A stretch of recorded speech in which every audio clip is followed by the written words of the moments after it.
Hey Silkies, it's Black Silk, and today I'm going to be reviewing the Halloween Kills movie. This movie was requested by all of you. I posted a poll in my story for Instagram and Facebook, and this is the one that you all chose, so I'm reviewing it. This is my last scary movie review for the month of Halloween. Halloween is coming up pretty soon. Okay, so I have a lot of things to say about this movie. I wrote it all down. I made a list so I can have it organized for the most part, but I will put a lot of my personal commentary into this movie, and I'm going to go ahead and get started. So, right at the very, very beginning, you see a death of a character, and I cannot remember if this character was in Halloween 2018 or not. I vaguely remember Halloween 2018, and it starts with Officer Frank Hawkins, and he's still alive, surprisingly. He's on the ground, he's got like an injury on his neck, and he's still like, barely hanging in there.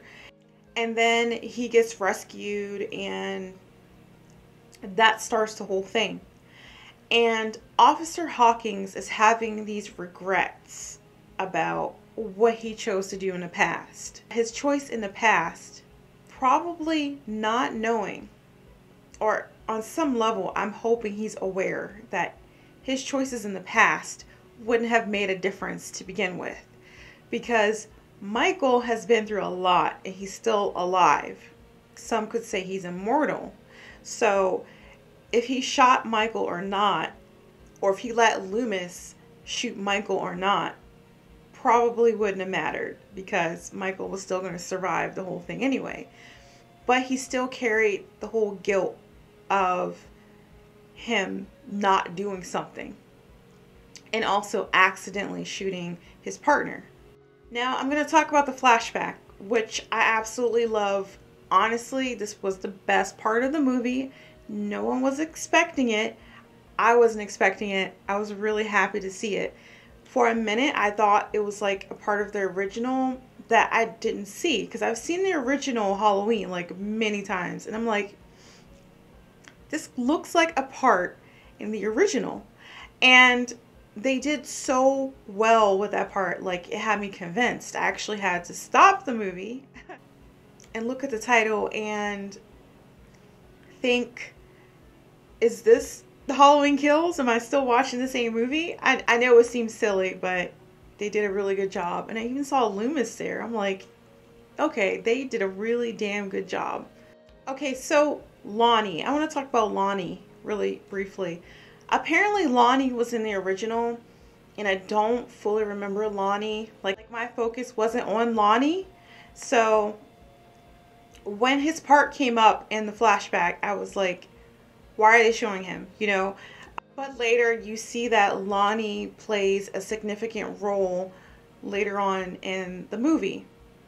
But still, did Lonnie really need to be there? But I could see how everything would connect to Lonnie. Lonnie being the dad. Lonnie's son is the boyfriend of Allison Nelson. So I guess that kind of ties into that. But really, he wasn't really noticeable in this one either. Like, I didn't notice him in the original. I know there was an important part he had to play at some point, but I don't know. I didn't really care for it. I'm pretty sure it was significant to some people, but to me, I just felt like if he wasn't there, I wouldn't really care too much. He's just kind of like a background character, but they made him more important in this, I guess. He had an important role like the other characters from the original that popped up later, which I will talk about. Okay, just a random comment. I'm just going to say this now. Anybody who stands in Michael Myers' spot gets killed. I don't know if anyone else notices this, but Officer McCabe died in that spot. Of course, Michael Myers didn't kill him. Hawkins actually shot him by accident. Then Laurie's daughter, Karen Strode, allegedly died in that spot too. I mean, it looks like she died, so we're going to assume that, but there are people speculating that she is not dead either. So we'll see. I personally think she's dead, but you never know. Want to talk about the nostalgia of seeing all the old characters, seeing Loomis again, and seeing the original cast, Tommy Doyle, Lindsay Wallace, and Mary Chambers. Like, just even though they were older, like there's just nostalgia, and they're talking about their experiences back when they had to deal with Michael at some point in their lives. And they're drinking and having fun and everything, and just talking about it at first, but it really affected their lives. Like, even though they're older and they survived, the fear of Michael had always haunted them on some level. Okay, so going on to the killings of Michael. The firefighter murders were brutal. That was not the most brutal scene in the whole thing, but wow, he killed like every single one of them. And I thought it was hilarious that the one firefighter tried to get him with the water hose, and knowing damn well that's not going to work. For a normal man, maybe. Okay, that might, irritate him a little bit, but what the hell was I going to do besides hurt him and irritate him, But I guess he had to do something because the other firefighters had axes and a chainsaw and didn't do shit to him. So he had to grab the next best thing. But, okay, personal opinion. I don't understand why they didn't try to leave the scene. Because I'm not saying firefighters cannot fight, but I just find it odd. Like, they're not really trained to fight. They're trained to save lives. So there was nobody there to try to protect. So why didn't they just try to leave? But common sense, or I would think that's common sense, but I guess Michael had to start somewhere and kill people. I don't know. Maybe they just wanted to try to get rid of him, get credit for it, and it didn't work and it failed. I don't know. I think I'm looking too deep into the whole thing, but I just started thinking about that when that scene popped up. Okay, so I know Big John and Little John pop up more than once in the movie, but I thought they were really cute and funny. And I'm sorry, when I see Little John, all I can think about is Stuart. Like, look what I can do. A lot of people have memes out about that, and we're talking about that, but he's a good actor, but still, like, he's really well known for that role. I don't know what they were thinking at that part. Like, they had this little ass knife. Big John had the little knife. Little John had the big knife.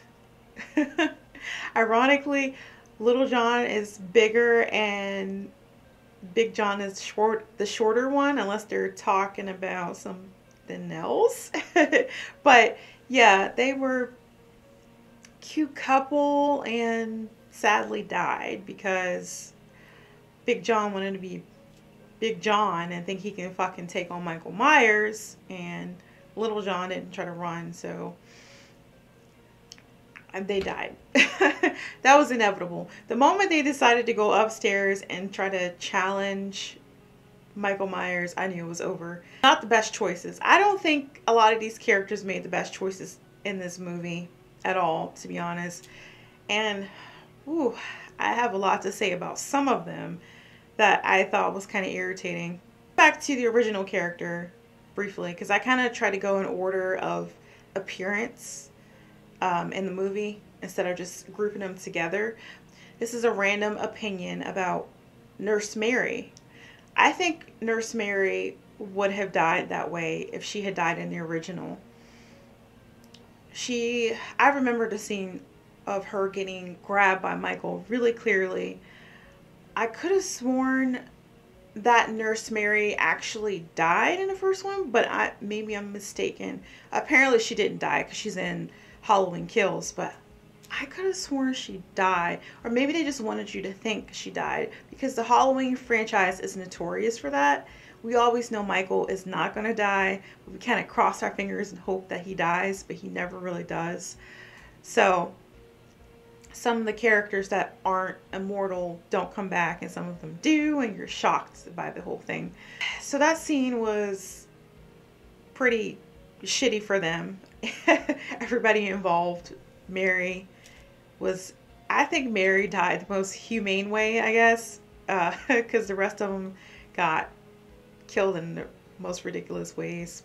How Lindsay just like escaped him though was like sheer luck. Like if anybody else tries to run from Michael, he automatically finds them. But for some reason, Lindsay hides at the base of a tree and she's okay, and Michael just doesn't look for her. So I don't think he was really after her that much, but she is one of the old characters. I just had a feeling that Michael had a bone to pick with a lot of them because they escaped and they were trying to go after him. And he's kind of like, you have the audacity? I'm going to kill all of you, you know? Speaking of Michael killing, I think Lori said this. Lori was talking to Officer Hawking, and don't quote me on this, but I think Lori said this. I think she said Michael got the chaos that he was seeking, or it might have been Hawking. I'm not sure. I kind of got it confused around that part, but I'm pretty sure it was Lori. So that I don't agree with. Whoever said it, I don't agree with it, because Michael for a while was just wanting Lori to stalk her, and then he just wanted to go home. Like he wanted to go home more than anything. And anybody who just happened to be along the way, he fucking killed them. So that's how I feel about it, because if Michael wanted to cause chaos, because I feel like the witch hunt that was going on for him, I feel like that would just annoy him more than anything, versus like that's something he wanted. He wanted to cause chaos just to cause chaos. That's kind of like more of a Joker mindset. I know Joker has nothing to do with Halloween, but the Joker wanted to cause chaos just to cause chaos. Michael didn't really seem like he had that motive, or he would have done a lot more. He was just kind of like, if you're in my way, on my way to my house, or if you're next door to my house, I'm just gonna fucking kill you, you know? Okay, so I'm gonna tell you this now. I love the movie, but this part of the movie irritated the fuck out of me. The witch hunt for Michael Myers at the hospital. I do not like that. I do not like the whole thing. It was annoying. They chased after the wrong guy. The guy didn't even fit the profile of Michael Myers. Okay, here's why. Michael Myers doesn't talk, much less would not go to a hospital to ask for help for his wounds. He wasn't the same height. He wasn't the same build. Michael Myers is tall. And I know at least a handful of those people in that hospital had seen him. So this guy was short, old. He was injured, no mask. And they're like, oh, well, maybe it's Michael without the mask. Okay, so they basically profiled some random guy who didn't quite fit in and said it was Michael. Technically, Michael could have been at the hospital and could have been any one of them that fit that profile description. But they decided to profile this guy who escaped just because he was on the news. So I'm not saying this guy was a saint, but I feel like what they did to him was wrong. And no one wanted to listen, and the guy ended up committing suicide and killed himself in like a gruesome way. And everybody's like, oh, oops, I'm sorry. Oh, it wasn't Michael. Like, you didn't fucking listen to begin with. It's that whole mob mentality, which seemed noble at first because everyone was terrified and they were tired of being chased and scared. But it was counterproductive in the situation when no one was listening. And that chunk of the movie irritated the fuck out of me. With the mob. Just that chunk. Every time I watch that part, I'm like, oh, I can't stand this part. Can we please get past this part? That is the only part of the movie that I do not like out of the whole movie. So, towards the end, the mob actually came in handy, or so they thought. They had him trapped. Karen actually got him unmasked. Everybody saw his face. They're like, oh, we see this motherfucker now. we're gonna beat his ass. And they went in on him, and I was just like, ooh, okay, yeah, maybe they might have a chance, but this might not be enough. So they had him beat down to the ground, and then Karen had stabbed him. And then you think, oh, okay, this is over, you know, maybe they finally got him. And Michael is like, you bitches thought. And then he fucking killed everybody. Everybody fucking got killed. Okay, I'm gonna say this. It's kind of fucked up, but I'm gonna say this. That was the most beautifully cinematic part of the movie. The angles, the lighting, everything. Like, I knew they were gonna die. I didn't think he was gonna kill everybody, but damn, he fucking killed everybody. He just fucking fucked everybody up. And I was like, you don't leave Michael on the ground. You keep beating him, chopping him up, burning him, whatever. Make sure he's gone, because he's not going to die by brute force alone. You need like a fucking tank or something. I don't know, because what they're doing wasn't enough. So it kind of makes me wonder how they're going to take on Michael in the third movie. So my thought is that he basically killed everyone who saw his face, because that apparently is something that Michael does not like. He does not like being exposed. And I believe the only one who's seen his face that's still alive was Lori. I think some of them might have escaped. I don't know. But they don't really show it or really say anything about it. But to my understanding, from what I saw, everybody who's seen Michael's face except Lori was killed that night. Okay, so overall, I'm going to say the title actually fits the movie perfectly. Halloween Kills. Because Michael Myers kills fucking everybody from beginning to end. He's fucking killing everybody. So that suits it really well. Okay, so the killings, I would say not all of them were like this, but some of them were actually pretty artistic. I know that's kind of morbid to talk about, but I'm a fan of Michael Myers. I'm a fan of Halloween. So some of them like how the couple were together. He put them together after they were dead, and then the trick-or-treaters and the people in the car, he put their mask on top of them. And yeah, it was kind of interesting, but some of them were just straight out brutal. Like Allison's boyfriend, there was nothing artistic about that. And Allison's boyfriend's dad, Lonnie, nothing artistic about that. But for the most part, he just kind of put effort into what he was doing, which was I kind of always wondered about the motive behind that. Like, why does he do that? Does he just want to be creative? Or he's just, you know, defiling their bodies just because he can? No one really knows the motive behind Michael's things, what he does, why he does it. Okay, so in Halloween Ends, which comes out 2022, which is next year, I can't wait, Jamie Curtis said that it was going to be her last movie. I don't blame her. She's been doing this for, what, 40 years? And she decided to leave for a while, and then she came back. She's back now. I really appreciate her.